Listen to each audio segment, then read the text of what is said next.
விடுதலை போராட்ட வீரர் ஒண்டி வீரனின் 245வது நினைவு நாளை முன்னிட்டு நெல்லை மாவட்டம் சங்கரன்கோவில் அருகே பச்சேரி கிராமத்தில் மக்கள் முளைப்பாறை எடுத்து ஒண்டி வீரன் சிலைக்கு பாலாபிஷேகம் செய்தனர்.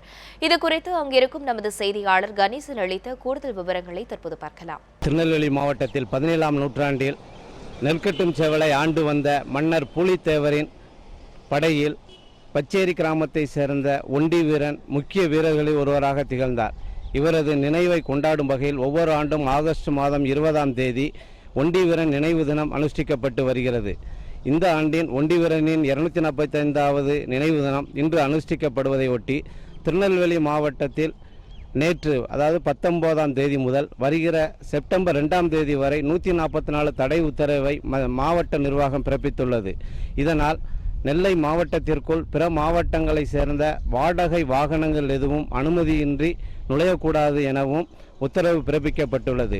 ஒண்டி வீரன் நினைவு தினத்தில் பங்கேற்க தமிழகத்தின் பல்வேறு பகுதிகளிலிருந்து ஏராளமானோர் வருகை தர இருப்பதால் சங்கரன்கோவில், சிவகிரி உள்ளிட்ட நெல்லை மாவட்டத்தில் முக்கிய இடங்களான 11 நுழைவாய்களில் 11 டிஎஸ்பி தலைமையில் பாதுகாப்பு ஏற்பாடுகள் போடப்பட்டு சோதனை சாவடிகள் அமைக்கப்பட்டுள்ளது.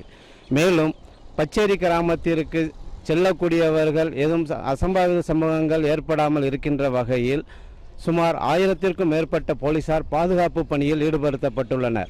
144 தடை உத்தரவு போடப்பட்டுள்ள நெல்லை மாவட்டத்தில் குறிப்பாக சங்கரன்கோவில், சிவகிரி, திருவேங்கடம், குருவிகுளம் உள்ளிட்ட பல்வேறு பகுதிகளில் இயங்கும் 16 அரசு மதுபான கடைகளுக்கு இன்று விடுமுறையும் விடப்பட்டுள்ளது. இன்று நடைபெறும் பச்சேரி கிராமத்தில் ஒண்டி வீரனின் நினைவு தின விழாவில் தமிழக சபாநாயகர் தனபால் மற்றும் தமிழக ஆதிதிராவிட நலத்துறை அமைச்சர் ராஜலட்சுமி மற்றும் பல்வேறு அமைப்புகளை சேர்ந்த நிர்வாகிகள் பங்கேற்பார்கள் என எதிர்பார்க்கப்படுகிறது. இதற்காக திருநெல்வேலி மாவட்டத்தில் பலத்த போலீஸ் பாதுகாப்பு போடப்பட்டுள்ளனர். சட்டம் ஒழுங்கை பாதுகாக்கின்ற வகையில் அனைத்து தடுப்பு நடவடிக்கைகளையும் நெல்லை சரக டிஐஜி தினகர் மேற்பார்வையில் நெல்லை எஸ்பி விக்ரமன் தலைமையில் 1000க்கும் மேற்பட்ட போலீசார் ஈடுபடுத்தப்பட்டுள்ளனர். நியூஸ் 7 தமிழ் செய்திகளுக்காக சங்கரன்கோவிலிருந்து எம். கணேஷ்.